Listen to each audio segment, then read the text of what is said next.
Yes, guys, welcome back to another preview. Welcome back to another live preview. I always seem to fuck up the intro, but yes, guys, we're back. It's Fulham versus Chelsea. The West London derby is back on Premier League screens, and we're all back together. If you guys didn't know already, this is the old uni gang, and we're back together for the first time on StreamYard. So, guys, first off, welcome back to my channel. First off, Ian, how's your week been, man? Surviving, trying to still finish off the old university stuff, but we'll get there eventually. Touch wood. Oh shit, you're still going through the disc. Fair play, man. Fair play. How long's left of that? Too much. Too much. All right, cool. We'll leave it at too much. I'm also joined by Jack Kelly from Fulhamish. If you guys haven't checked them out, link is literally in the title. So press the button there and it'll send you straight to Jack's channel, as well as Craigo's channel as well. So if you want to hit the subscribe button to a pair of them, it would be massively appreciated. But Jack, how have you been, bro? How's your week been? Yeah, it's been good. Obviously, the game against Spurs, which was sprung upon us like out of nowhere, we dealt with it. We got a point. Good result, by the way. Oh, it was a great result. We did really well. Yeah, massively appreciate again the draw, because those are one of the teams that we're struggling to beat right now, and every single point matters on both sides of the table. So fair play to that one. But we're gonna go through the Spurs Fulham game. We're gonna go through the last few games for Chelsea as well. We're gonna look at the differences in pressure for both teams. But before we start this video, if you guys haven't done so already, please hit the like button, smash the subscribe button, press the bell notification button as well. And yeah, let's go straight into the Fulham versus Chelsea preview. And you lot are looking in a much more different place than you were a couple of months ago. And I think that's the exact same way to describe Chelsea as well. We'll talk about the Spurs Fulham game in a little bit, but talk to me about the last few games for you guys, because unbeaten in 7, I think it's 5 draws in a row, but you guys ain't going to care too much. At the start of the season, you guys were free-falling. What's changed for you guys over the last few weeks? It's really weird. I think it's the system. I mean, we went into the season playing a 4-3-2-1, and now we're playing a 5-3-2 or a 5-2-3, and it's just transformed the team. There's a better shape, there's a better organisation. I just feel as though we're playing better as a unit. And look, I felt the main concern at the start of the season was the defensive problems. And once we've got that fixed, of which we have, sort of, then we can start to progress and start picking up points. And we're hosting the likes of Liverpool and getting a point, going away to Man City and conceding 1 goal from open play. The Newcastle game was frustrating. I feel like we should have got 3 points. Draws at home to Southampton and Brighton, and we just looked stable. And the game on Wednesday night really did epitomise what we're all about. 1-0 down, but we were pretty much in the game and probably could have, maybe even should have won the game. I just think we've improved in all departments, and that's down to Scott Parker. I see you smiling. Yeah, I was going to say, Ian, you don't sound like you agree with that still. I don't think you could have won the game. No. I think there was a chance, because when Abu Kamara came on and Lookman, every time we ran at them, we looked like we could get in behind, but Kamara just can't make the right decision ever. So no, can't take the ball with him after time either. No. Bless him. Yeah, I was going to say, Kamara really cost you guys in that match, and it was a solid performance from you guys as well. One thing, so you were saying you're playing 5 at the back, so you're looking at playing defensive-minded first, because we were at that sort of period as well at some point around this season. Do you remember when we were playing the Manchester United and the Sevilla games, and we were playing a very pragmatic style of football, and it was mainly because we were making so many individual mistakes. It was like, okay, cool, we're going to add another centre-back in, we're going to play a more defensive style of play. I want you lot to get more comfortable defensively, and then we can focus on going forward. So that's been more or less the same type for you guys as well. Yeah, I think that what is important is that we have a system that the players can buy into and that we as fans can identify as the way forward. And buying Tosin Adarabioyo and Anderson sorted it out. And then we've got wing backs in Kenny Tete and Robinson. And there's a real, I don't know, I just feel a lot more confident watching Fulham these days. Stick 2 or 3 men in midfield and Gisa and Harrison Reed, and then you've got the likes of Loftus-Cheek, you've got Kenny, you've got Lamina, who can also do a job there. And then Bobby De Cordova-Reid, who can play up front and then come back into this right wing-back position as well as cover, like he did on Wednesday night. And then Adamola Lookman and Caviera up front. So it's a bit more defensively minded, but it's counter-attacking. And the pace we've got on the break can hurt teams. And we've seen that this season. Alexander Mitrovic right now, everyone's thinking he can't fit into this system the way we play because obviously he lacks the pace to play on the counter. But I don't think it's one where we need to be selling him. I feel like we just need to like put him on the bench and he can make an impact here and there. It's one of those ones at the moment. Okay, so you guys are playing 5 at the back. You lot are looking like a good counter-attacking team as well. This one is sounding like a bit of a sticky one for Chelsea because this sounds like the sort of team that we're struggling to face. Ian, initial thoughts: Fulham versus Chelsea. Like, we're just going to get the rough points now before we really delve deep into it. But what's your thoughts? No disrespect to Fulham, but a team of our quality and a team of our squad depth and whatever, we should be beating them. Having said that, I'll be the first person to give credit where it's due. The not necessarily the Tottenham game, but the game you played against Liverpool, were unique to point off them. Really enjoyed it. Really, really enjoyed it. Good game of football, and I great point against Liverpool, to be honest. I give credit where it's due. The one thing I will say, you've got kind of a different identity and whatever playing the 5 at the back, and Chelsea had it at Spurs before. We're saying about it being defensive minded. But I remember, and you were there, Lewis, so you can definitely, justify this one. We went away to Wolves last season, and we played 3 at the back and pretty much a 5 at the back, and we won 5-2. Although we're saying it's a little bit more defensive, you get the right players in there to do the right job, and you can really win games and win them big. And from someone, I've played up front all my life, but from someone who can appreciate the other side of it, my dad played at the back. So maybe I get a little bit more kind of teaching or whatever from there and a bit more kind of sympathy towards it. You have to be able to defend. You have to be able to defend. And Chelsea have looked a lot better this season when we've actually gone, let's make sure we're defensively set and then go and worry about going forward. And Fulham, it looks like they're doing the same thing at the moment. The only thing I worry about with Fulham, which, I worry about for us on the weekend, but I worry about for you guys pretty much all season long, is against, Tottenham, Chelsea. You play Man United soon as well, is it? Man United the week? We're playing Man United next week, Wednesday. Yeah. Oh, raw. Your run of games hasn't been good for you this week. No, not good at all. Do it week in, week out. Are you going to be able to put in these big performances with Tottenham and us and Man United and whatever, and Liverpool as well? Are you going to be able to put in this? Oh, what a dig! It's facts as well. In those performances to a point where it's actually going to keep you up. Because the last thing you want to be doing, I don't know what your running is, but I don't think you really want to be relying on certain players right at the end of the season to dig out results for you whilst playing 5 at the back. It's a bit of a double-edged sword kind of thing. And maybe I just think that every now and again you have the odd player that we're saying about Abuba Kamara and whatever, take the ball with you and he's got a chance, but is he going to do that once or twice and it's going to cost you at a really big moment? That's what I'm not sure about. Yeah, fair enough. I think that right now it's a system that's working, and we were looking forward to this game against Chelsea because we had a nice little break to prepare for it, and then suddenly the Tottenham game got thrown in, and we dealt with that situation really well.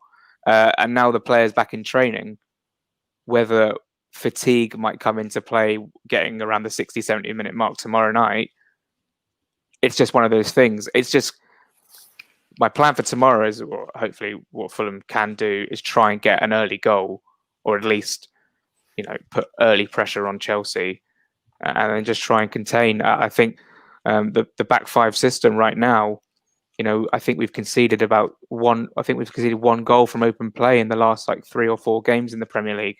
We conceded quite a few penalties, but they were VAR situations, so you never really know what's going to happen. But I'm quietly getting more confident. And if you look at a team like Newcastle, I feel like without Callum Wilson, they're a poor team. Yeah, and I know they've had issues with St. Maximum and Lascelles because of COVID, but the team they put out every week, I don't feel as though they have enough to survive. And I think the fact they're on 19 points is extremely surprising to me. Yeah. I wanted to just go through a bit of the comment section. Big up Wayne as well, who's saying he's enjoying the stream right now. Again, if you guys haven't done it already, smash the like button. And it moves on to a question I did want to ask. I wanted to ask you about a few of our loan players. Ruben Loftus-Cheek, who's really, really starting to impress now of the last few weeks. Ola Aina as well. I wanted to ask, how have they been performing for you guys this season? Loftus-Cheek is the Fulham fans' scapegoat. We're not necessarily enjoying his performances, although Wednesday night was a bit of a turning point. I want to know why you think. Well, I don't know. I don't know about fitting in your system, but I mean, you played him when was it? Wednesday night or Tuesday night, whenever it was. Wednesday night. You played him, and it almost looked like he was up front, but he never did anything that ever symbolised him playing up front, other than being in that generic area. But he was never made a run into the box, never moved for a ball, never tried to lay it off. He did all his work deeper, which is fine. But if you want to try and be an attacking player, you've got to be able to do it going forward. You have to be able to go and do it forward. And I think he's a good player. But I'll be honest with you, I think one of the main things, and it's nothing against Fulham, I mean, you're just playing him, but I think there's a real amount of laziness in Loftus-Cheek. And I know people are going to crucify me for that. And Lawrence is already had a go at me already. But I was seeing that on Twitter as well. I like him. I think he's got ability, but if the ability don't work hard, then it's useless. It's useless. And as much as I do like him, please do not get me wrong. I looked at him at the 2018 World Cup, and everyone thought, "Oh wow, Loftus-Cheek is really, really good. He's this, he's that, he's whatever." And he plays for Chelsea the following season. Does all right for us. Never, set the ground or never really kicked on to where it should have been. And now you see him go after the season. Well, I don't know, but now you see him go to Fulham. This is a prime example of I should be the best player on the pitch week in, week out. Yeah, and even you can agree with me, Jack. You don't see that. He came with the pedigree, and I thought this is a great signing. If we get him in between the lines, he can really work something. But the thing about his position, he was playing in the hole just behind two strikers or two forwards in Caviera and Bobby Reed, but he wasn't leading the counter. And he had one chance in the game where the ball drifted wide and he got into the box and he had that little acrobatic shot, which went wide.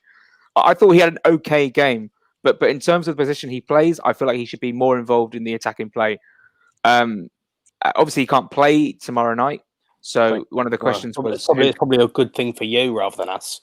Yeah, I don't know with Loftus-Cheek. Fans are up in arms. Is he good? Is he not good? He came with this big... He is a good player. I just think that he has got a very poor work rate. And I actually think it's almost like Paul Pogba.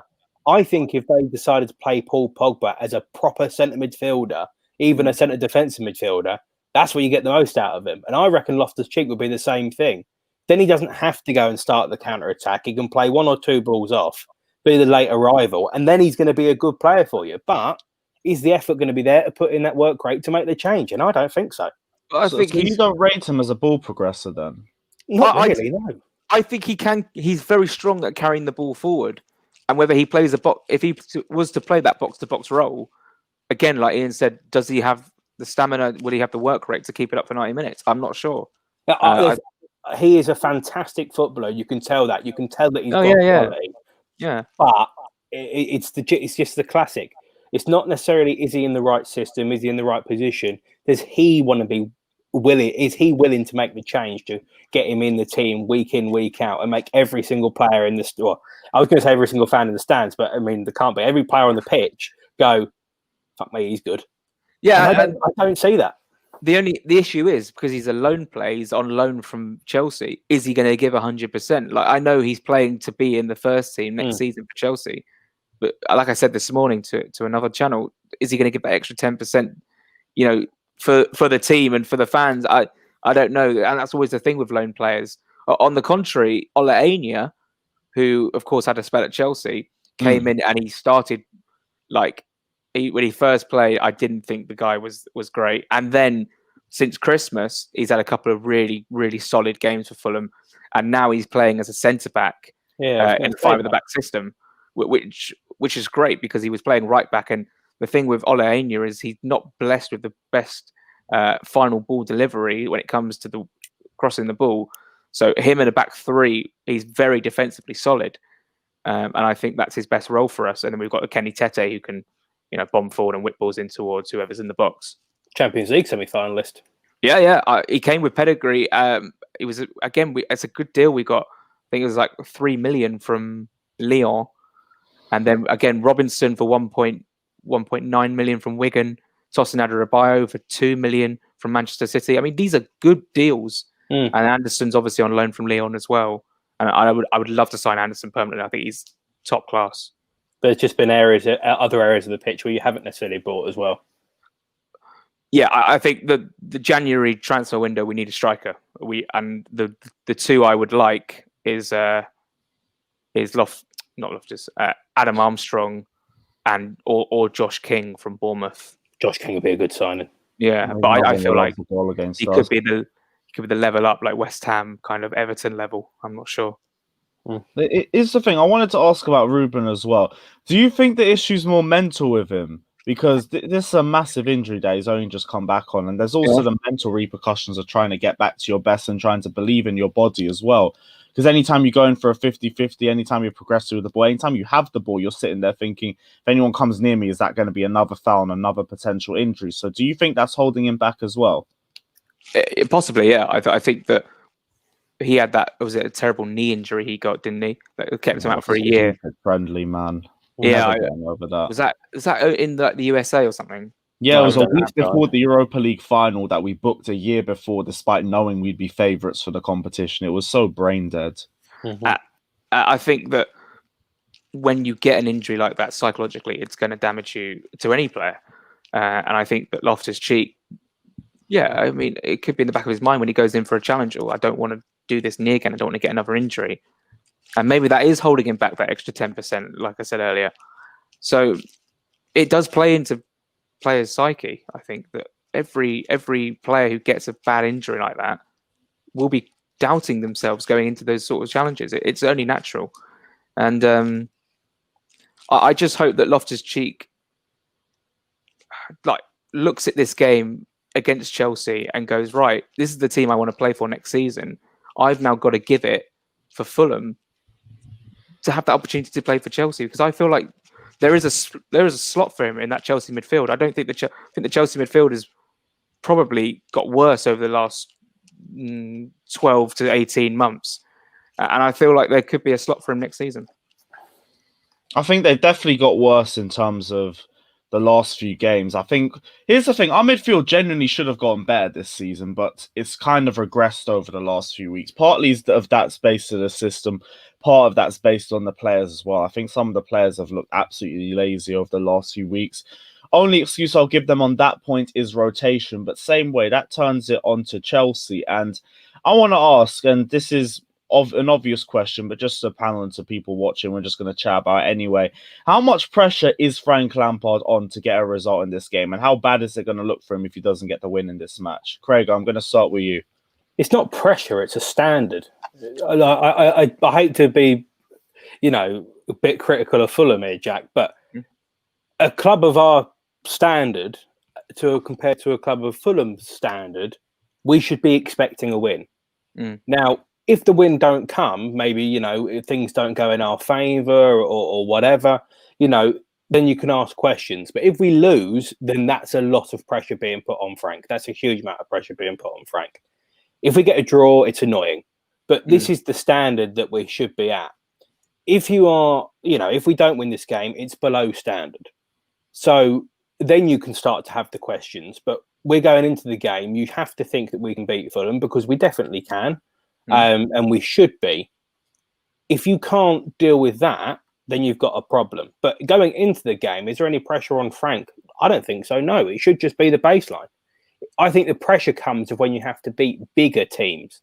When you next week, not even next week. Was it Tuesday or Wednesday we play Leicester? Leicester, yeah. I think it's Tuesday. I'm going to just check quick. That is pressure. Beat Tuesday. Side.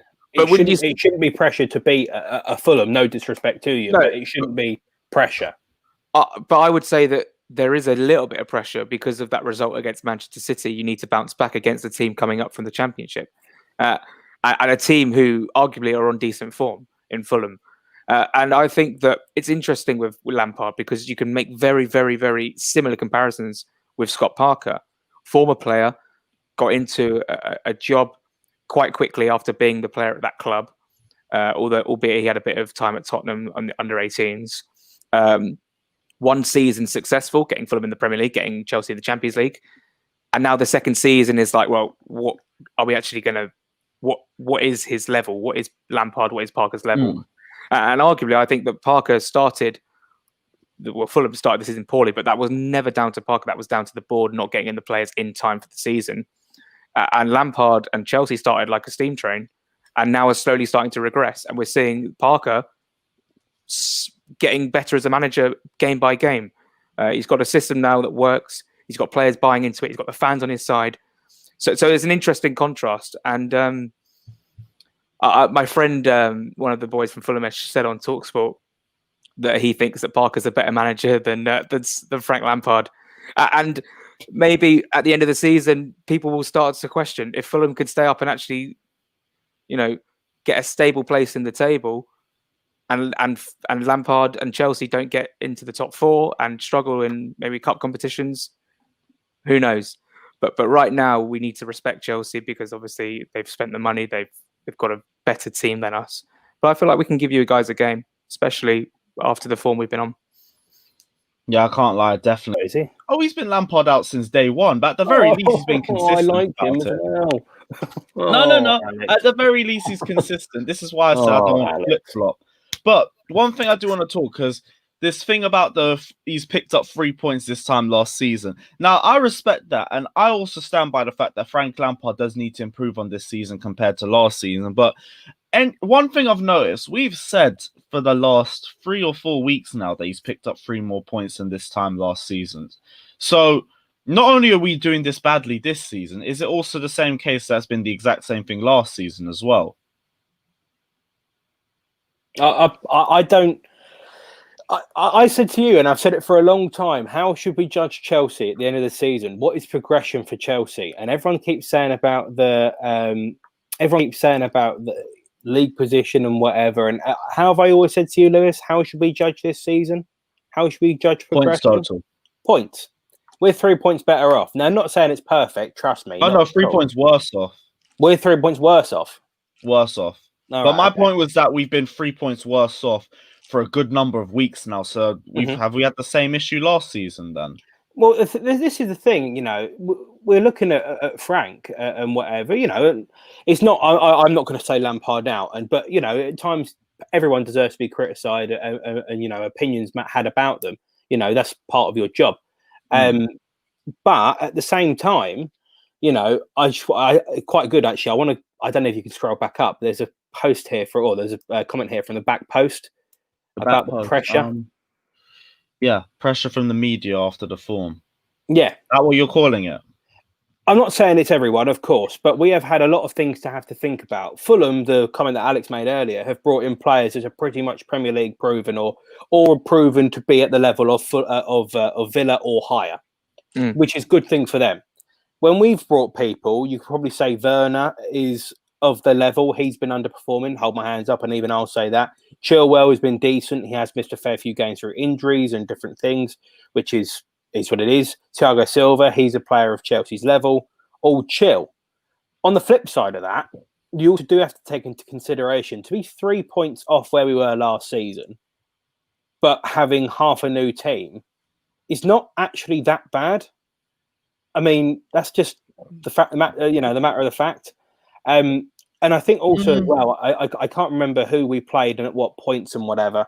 So you'll have to give me a little bit of slack on that.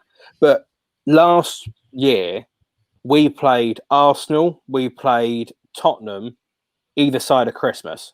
I can't remember exactly what days it were, whatever. So I don't know whether in terms of actual games played and dates and whatever, if we had played Arsenal and Tottenham by this point last season, by how many games in are we? 17 games in? 18 now. We played Arsenal more or less the same point as last season. Spurs we played them in November. We played them just before Christmas the season before. Yeah. It's a madness that we have played these teams already. And now the fact that we are where we are, it's not perfect. I'm not going to lie and say that it is. But the thing is, we haven't got to play any of these big sides anymore. We haven't got until the next couple of games, till the halfway point, to play these teams again. We've got, of course, got to play them second time round, but we haven't got to play them now. There's not these big lingering fixtures. So to be 3 points off, last season we were all in high spirits and whatever, and what to do, this is great.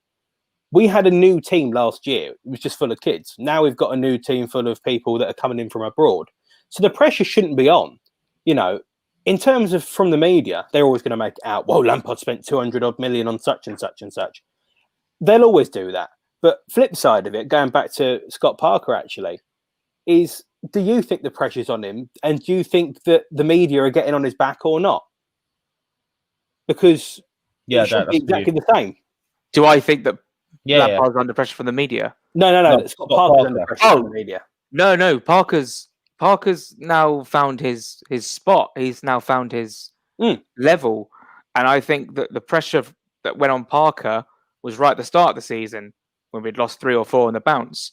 Now, if you look at the managerial sacking race, Parker's nowhere near the top. Exactly. Completely agree. Completely agree. Because he's turned it around, and now we're still in the relegation zone, but we have 2 games in hand. We're 2 points behind Brighton, who we play in 2 or 3 games' time.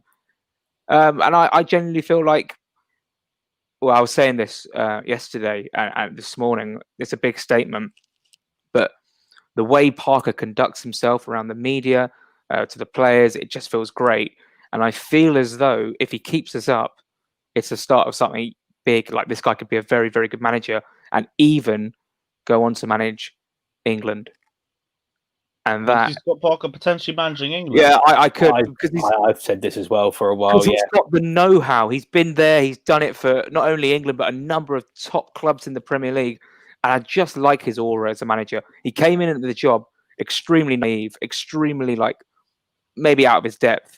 And I would say that, did we deserve to get promoted last season? I think we maybe not, but we still did it. We still did a job on Brentford in the final.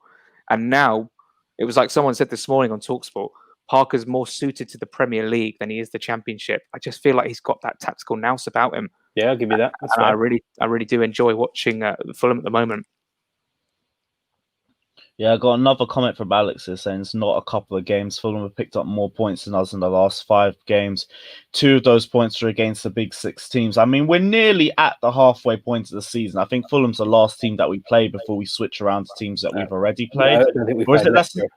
Leicester? Yeah, we haven't played Leicester City yet, have we? No. You've got 2 more games, and then it turns around. Yeah. Okay, so it's Leicester City, and then we'll really be able to look at the. Then we're at the halfway stage.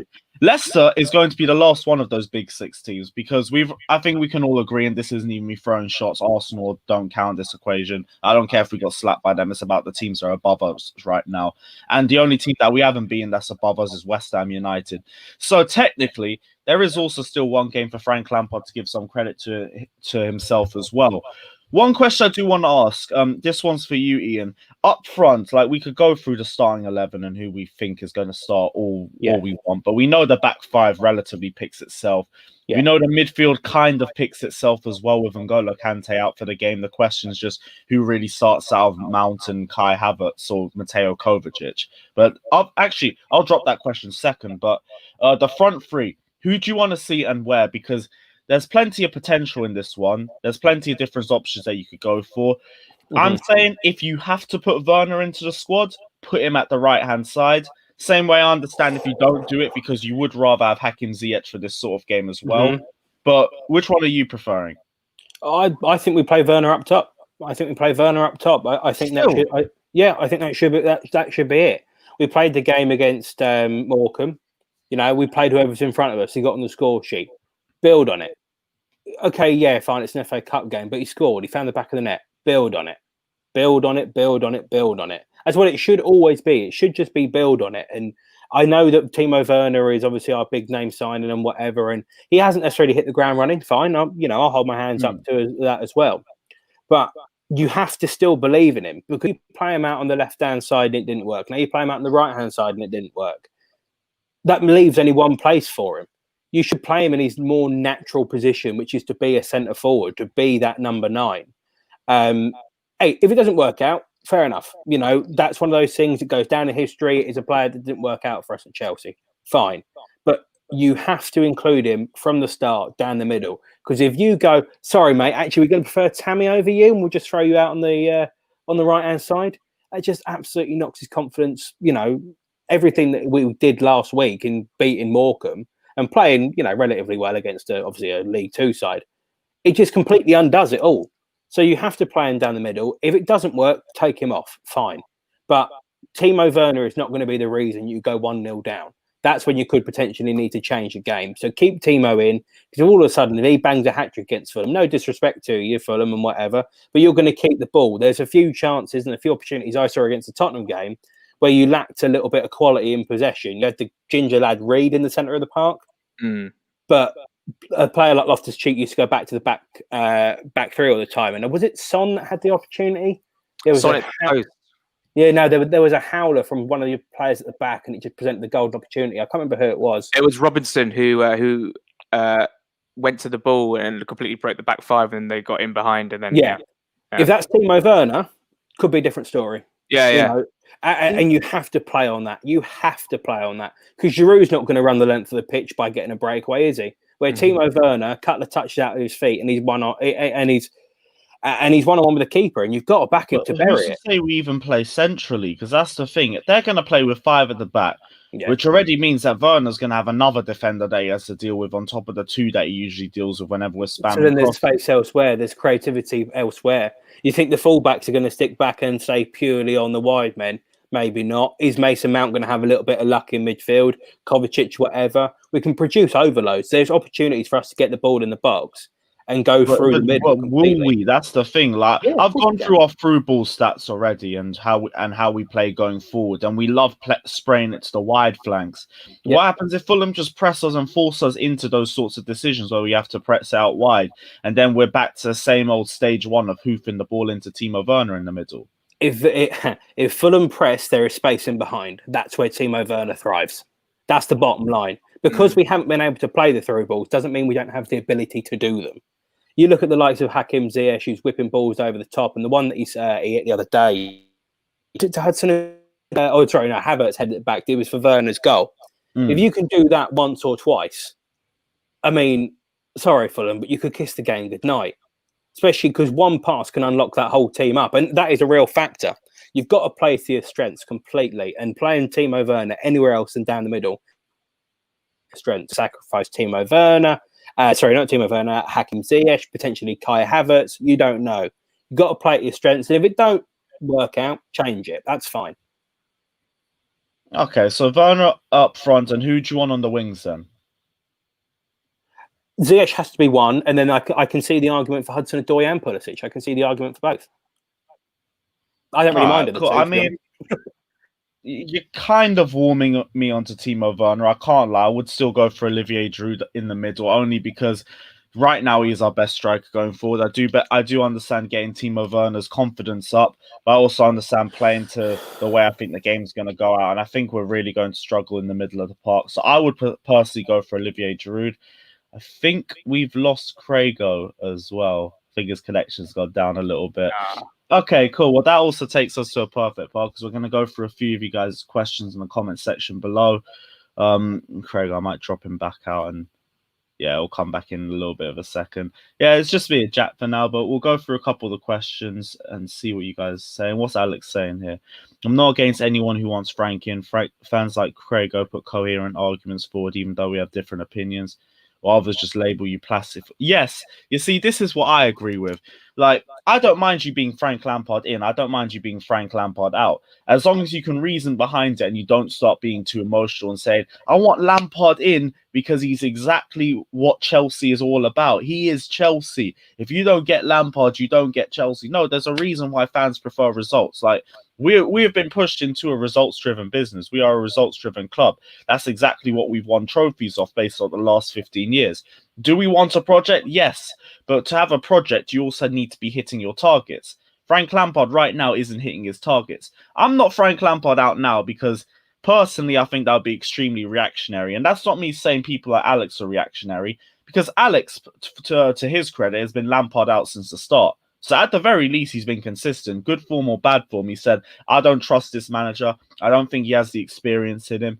And that is absolutely fine. I don't even mind if you switch from one into the other. It's just be able to reason your points, be able to explain why you think you're Lampard out. And also, don't look down on people who have a different opinion to you guys. The only way I could understand it is if they just can't reason. It's just, yes, I want Lampard to stay, or no, I want Lampard to go. Or they're just moving bare disrespectful about it as well. Also, I do want to ask you, what have your thoughts been on Frank Lampard over the last season and a half as well? Well, I was saying this earlier on a different preview I was doing. He got Derby to the playoff final, lost to Villa with a load of Chelsea loanees. He then got the job for Chelsea.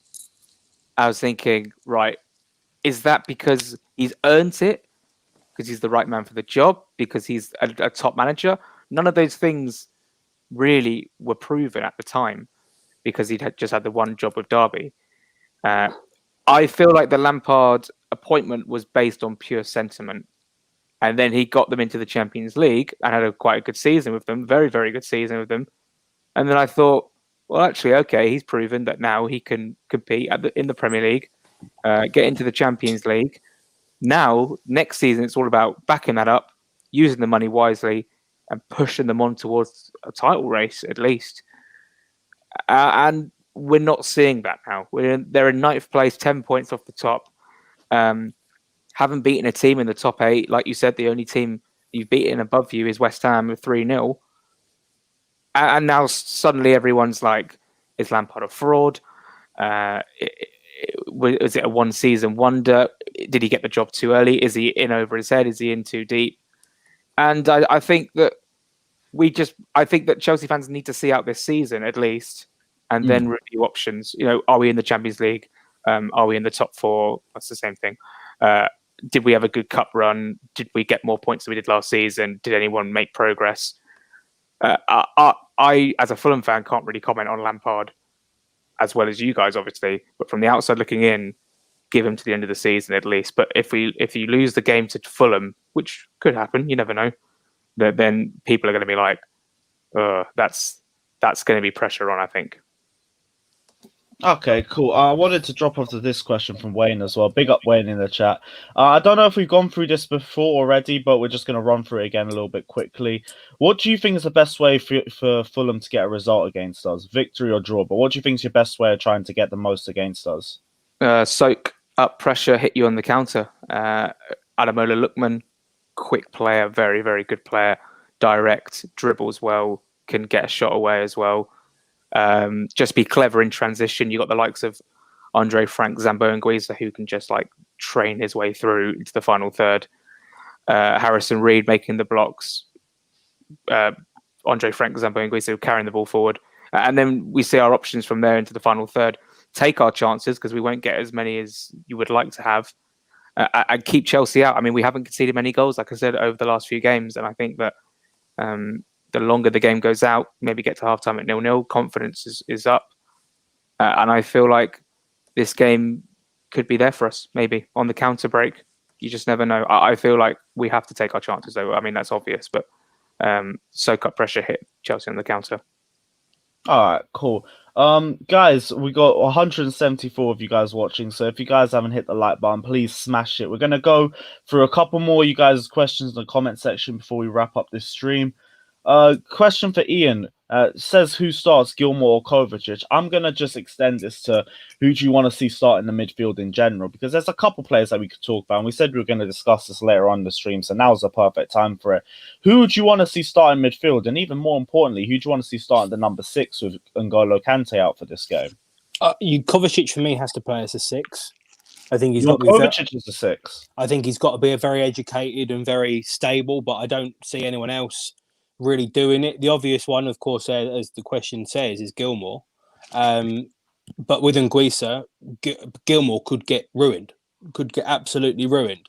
Where Kovacic has got a bit of bite about him. He's going to go toe-to-toe, maybe not win every single battle, but Gilmour to go up against someone like N'Guisa in first Premier League start in quite a while. I think the last one was the Everton game. I think, was it? Or correct me if I'm Before wrong. the injury, I think. Yeah, so. I think so. Yeah. It's been quite a while either way. For him to play his first Premier League start in a while against someone like that, who is an absolute steam train when he gets going, it could be really harsh on him. So I think for me, I'd play Kovacic. I'll be honest with you, I would not have been before the Morecambe game. I wanted Mason Mount to be rested. I think it was one of those games where he didn't need to play. Going into this one now, I could see the argument for him being rested. I could, but I think that if you've got to pick between Jorginho and Mount, or Jorginho playing as a 6, Kovacic playing as a 6, and then Mount or Kovacic, whoever. If you've got to pick between that battle, I'm picking Mount to play the so-called number 8 role, shall we say, and then allow Kai Havertz to go and push on a little bit more and play those two together. Try and be a bit creative, try and be a bit direct through the middle. But what I don't want to see, and it's exactly what you just said there, Jack, is Jorginho's going to pass the ball around and he's going to, move the ball from side to side and whatever, chill.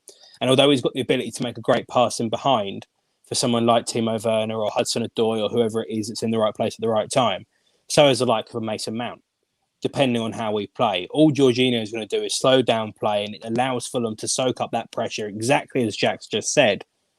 And then when the time comes, just absolutely go forward, because he'd get steamrolled by Anguissa as well. So for me, I think that you should be playing a Kovacic as a number 6, or a number 4, as I would call it. Mount as a number 8, and then Kai Havertz almost as a number 10, I suppose. The more advanced one of him and Mount. Here's the thing. I'm surprised you said Mateo Kovacic is a lone 6. This is the first time I've heard anyone say this in a while. Sorry, guys. I won't really look through the comment section as well. I've dropped him in timeout. But Mateo Kovacic in the number 6. Do you have any worries about his potential ability to stick in the position? Because that's one of the reasons why I haven't really trusted him in that position recently. I think when you've got the likes of Havertz and Mount ahead of him, I think he will stay. Only because the other two are better going forward. Frank said this week that he's worked on tactics, call that whatever you want.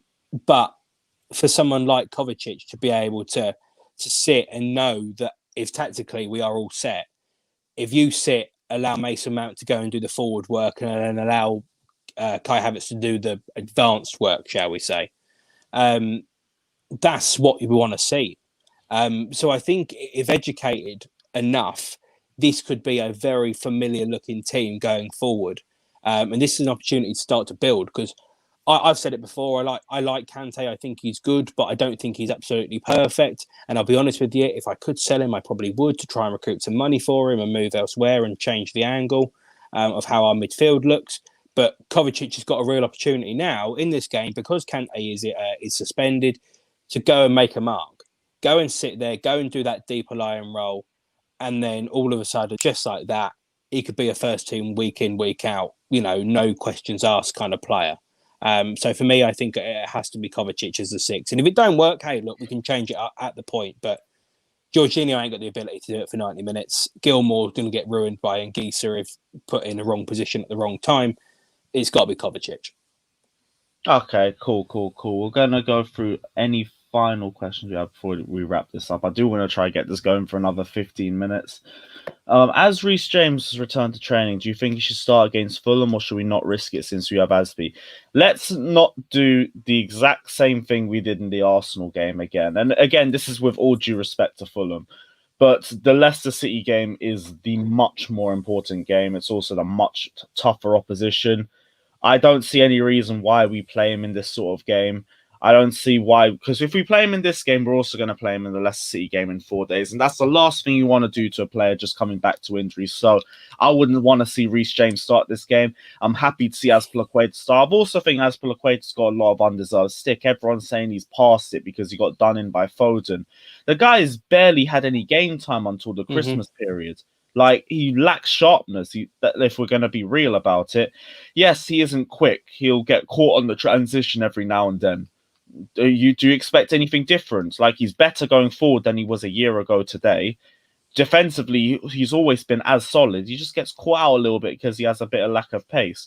It's the same thing as an Olivier Giroud. You have to play to his strengths, you have to understand his deficiencies, and you just have to work with what you have. But let's not act like Azpilicueta is washed or anything, because fact is, as a number 2, probably the best number 2 right back we got. Hell, maybe I might even say the best number 2 right back in the league. Unless anyone can come out with another name. All I could really hear is Cancelo and Walker. Yeah, but other than that, Azpilicueta and Reece James.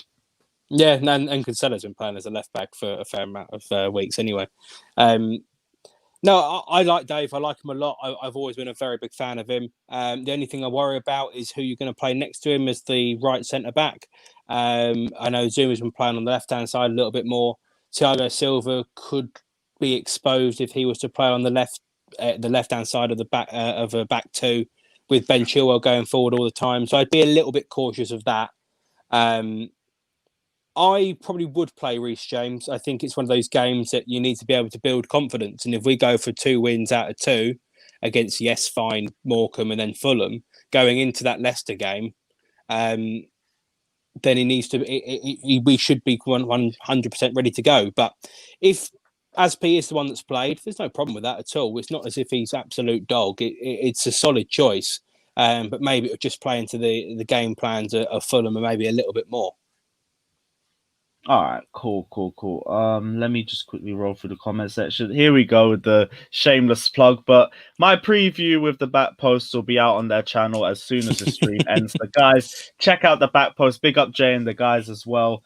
Let's see what other comments we got here. What about wingers? I think we've already gone through the wingers. We said we wanted one of Ziyech and one of Hudson-Odoi or Pulisic. Yeah, well, me personally, Hudson-Odoi. I think Christian Pulisic, I've already said, roll this guy up in cotton wool for all I care. I don't care how little game time he has. Just make sure he doesn't get another injury this season.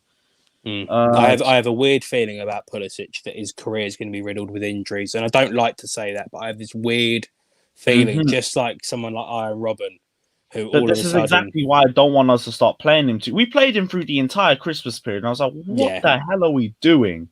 It's like we're asking him to get another muscle injury, but that's why, again, Fulham game, I don't care. He can come on for the last 10, 15 minutes for all I care. But have him safe for the Leicester City game.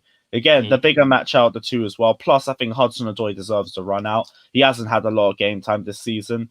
Start of the season, I think he was justified in not having that game time because I don't think his performance has matched up either. But since the should we say the Arsenal game? I think halftime in the Arsenal game, he's looked excellent ever since then. No, maybe I'll give him the Krasnodar game as well. I think he played, or some other game around the Christmas period where he was brilliant as well. But I think I could look quite good in the Krasnodar game, though. To be fair, I think I could have done a job in that game. Yo, do you remember Tammy Abraham dropping the disaster class? Yeah, I know. The ball just bounced off him for 90 minutes. I'll be real. We've had some really shocking individual performances this season. Yeah.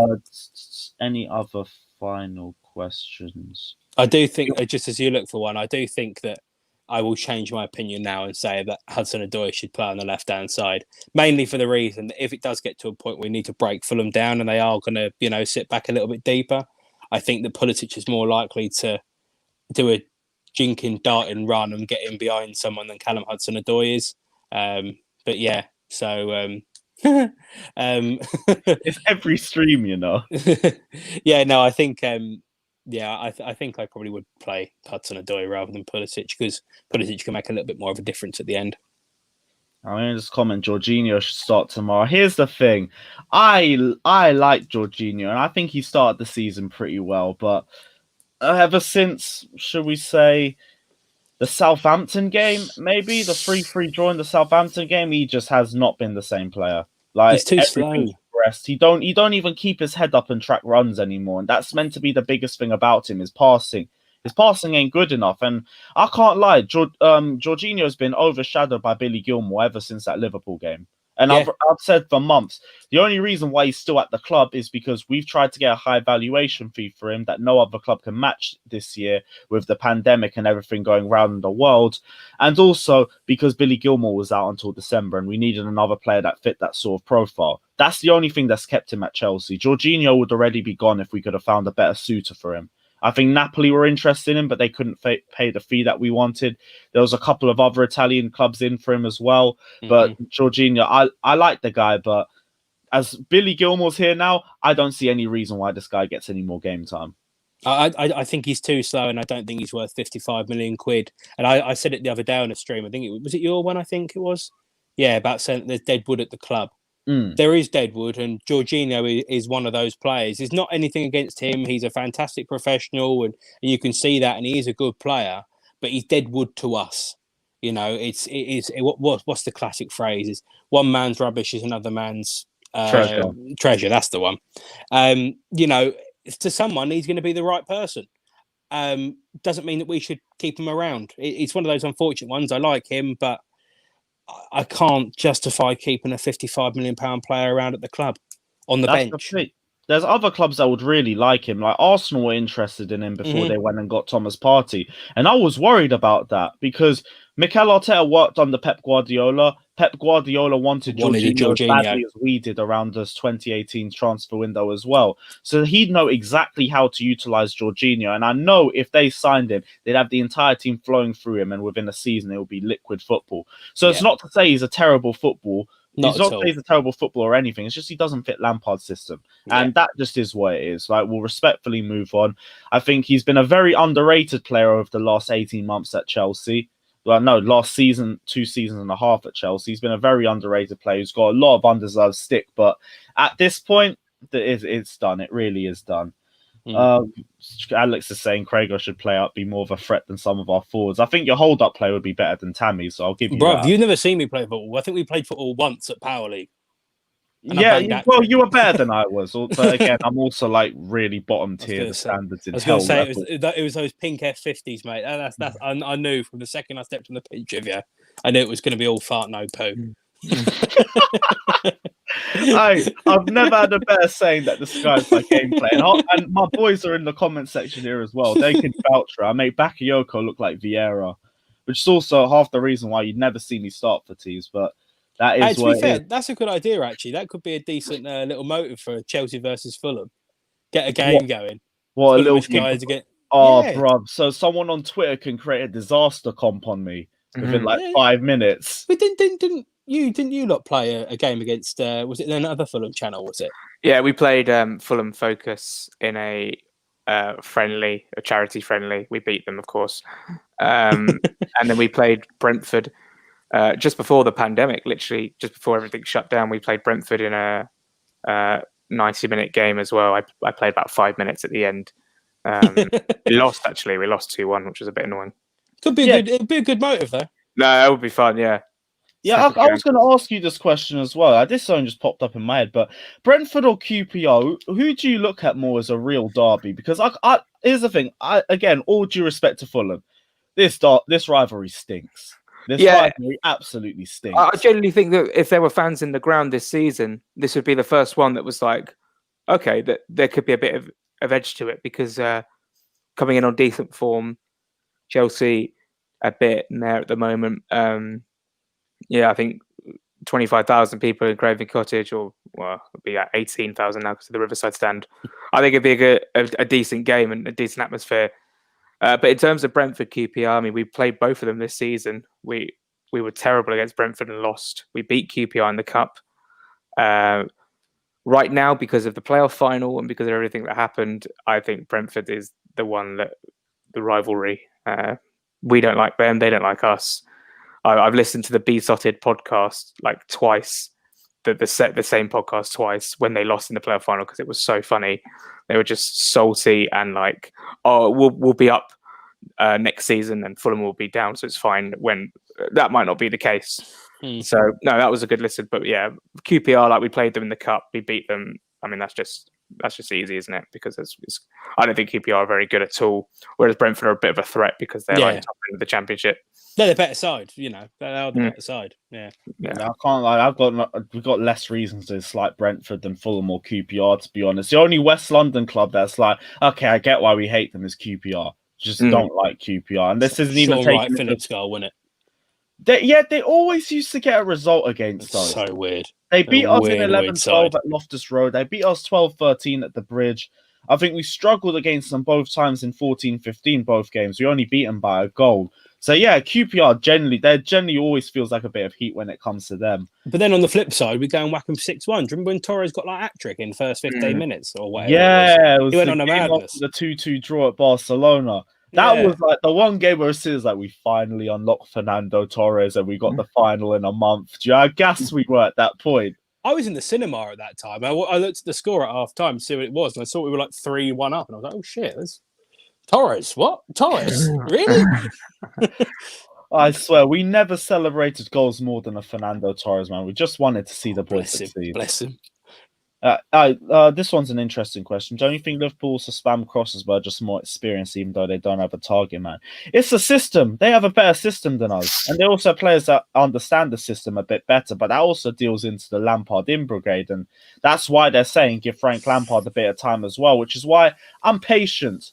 I'm asking questions of the manager, but I'm also the patient one as well. I do think he's going to get the time to answer those questions. It's just, please, soon, because the only reason why we're still hanging on to this top four race is because of how bad the season's been competitively as a whole. Every team has been flopping. It's just we've looked really bad compared to all the teams that are flopping as well. So we need to start getting some results on our plate too. Because I already said 2 wins and we'd be a few points off the top of the table. That's how quickly the tide can turn. It's just we need to start getting a run of games. Final question. I'm going to go to Jack on this. What do you think Fulham can achieve for the rest of the season? Like, obviously, you're just trying to stay up for your first, but how far do you actually think you can go? Well, if someone told me you're going to finish 17th, I'll be like, fantastic, I'll take it and we'll run. So that's the aim, just to stay up, just stay in the Premier League to recoup, 110 million that you get from TV money or whatever it will be given COVID, and then just go again. FA Cup wise, we're in the 4th round against Burnley. 5th round, we'll be playing either Bournemouth or Crawley if we get through. So there's a chance for a little run there. But if we were to crash out the FA Cup round 4 and stay up, I'd be like, yeah, happy days. Right now, 2 points off Brighton. We just need to stay in the division. I think Sheffield United are already gone. I don't see West Brom getting out of the hole they're in. So I think it's between us and Newcastle. I don't think Newcastle are very good at football. I generally think they could go down. No, I just don't think they're good. They lost to Sheffield United. I mean, that takes effort. Yeah. They've been unlucky with St. Maximum and Lascelles, but they really, really do not. They just don't play very well. Did you see that Newcastle fan ranting the other day? Oh, I know the one. Superb. I'll send it to you. Brilliant. Please do. They always get more aggressive. The Geordie accent is excellent as well.